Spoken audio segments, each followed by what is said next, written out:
They're very common, totally understandable, and responsible for countless unnecessary headaches for the business owners who make them.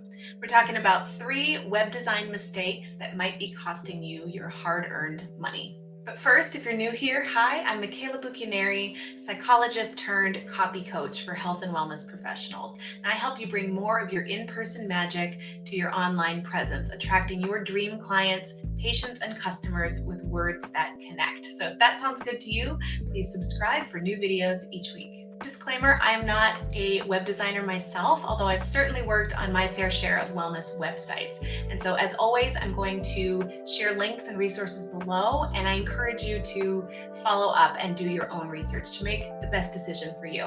The first mistake that I see health and wellness professionals making with their websites is choosing the wrong platform to host it. So the platform is the digital land on which your website is hosted, and it's really common, especially when folks are first putting their website together for the first time, to choose a really cost-effective option or one that promises great ease. Wix is an example of this type of platform.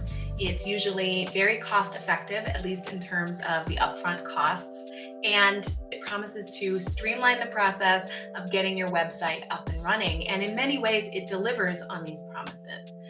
The reason that it ends up costing money in the long run is that what you gain in ease with a platform like Wix, you usually end up sacrificing in flexibility, in the ability to have a website that does what you need it to do. For instance, you might find that you're pretty happy early on with how your website looks on a platform like Wix, but over time you run into speed bumps. When you try to do much that's outside of that kind of predetermined box for your website. And this often shows up with really reasonable changes that business owners want to make to their sites, like moving where an opt-in lives or changing up a form or something like that. You might also find over time that it's difficult to optimize for SEO on a Wix site. These are really major issues, and it's worth thinking down the road to how costly they might be, both in terms of actual financial cost of paying an expert to assist you, either in migrating over to a different site or in trying to resolve these issues on your existing site, as well as the time cost and the cost of your headspace that could be used to drive other projects in your business or do your work with clients. And I'm not just picking on Wix here specifically. These same frustrations often come up for folks who choose to build their website on WordPress.com. If you weren't aware, yes, there are 2 different WordPresses. There's WordPress.com and WordPress.org. So rather than go through all the differences here, I'm going to link a resource below so that you can read about the differences. But oftentimes people will go with WordPress.com because it seems so simple and it seems very cost effective. But oftentimes, again, you sacrifice your ability to make changes to your own site down the line. And you really, really want the freedom to be able to do that. Hosting your website on WordPress.org does offer you that flexibility that you want with your own website. Other platforms that offer you that same degree of flexibility include Squarespace and Showit. The second web design mistake that ends up costing too many health and wellness business owners money in the long run is using a free or a cheap template for their website. So by template, I mean the design structure that sits on top of your piece of digital turf that really sets the framework for what your website is going to look like, and you have varying degrees of control over changes that you make to that. Now, if you're thinking cheap is a highly subjective word, thank you very much.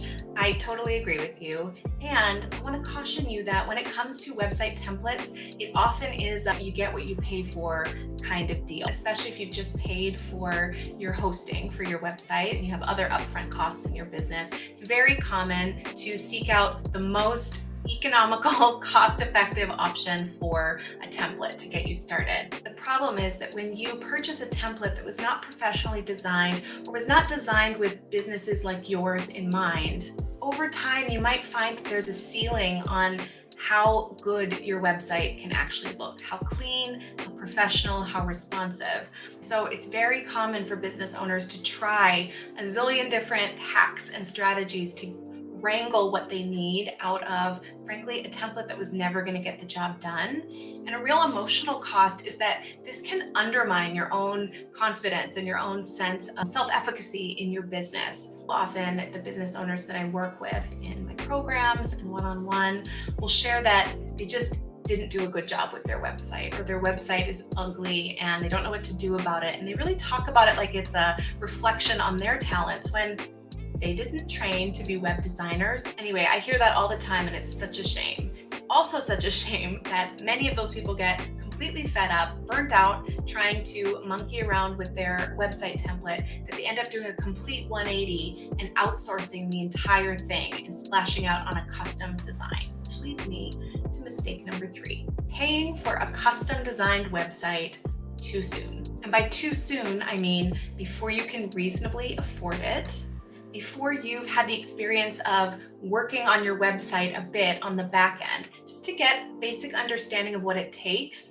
to run your website. And finally, before you've gotten to know your dream client, the person you're trying to reach with your website really well. What you want from a website in the meantime, before you consider splashing out on a really expensive custom design, is you want a website that's going to clearly convey who you help and how you help them. You want it to be a natural, clean, beautiful, professional representation of you and your brand 24/7. And you want it to invite your target audience into an ongoing conversation with you. You know that market research is at the heart of everything that I teach when it comes to your communication, representing yourself in words. That's the entire heartbeat of the Copy Bank Challenge, link below. And I believe a really effective website needs to have lots of opportunities for you to be in conversation with the people that you're trying to reach. It's not just a monologue. So this means opportunities for them to share their feedback on the content that you're creating. Lots of creative, strategic opportunities for them to opt in to your email list right there on your website. Even the most excellent web designer is not going to be able to tell you what you need your website to do. That has to be driven by you. And so before you outsource to a custom design of your site, it's really worth taking an excellent middle ground option, which is using a high quality template. And without a doubt, I think one of the best options out there is Tonic Site Shop.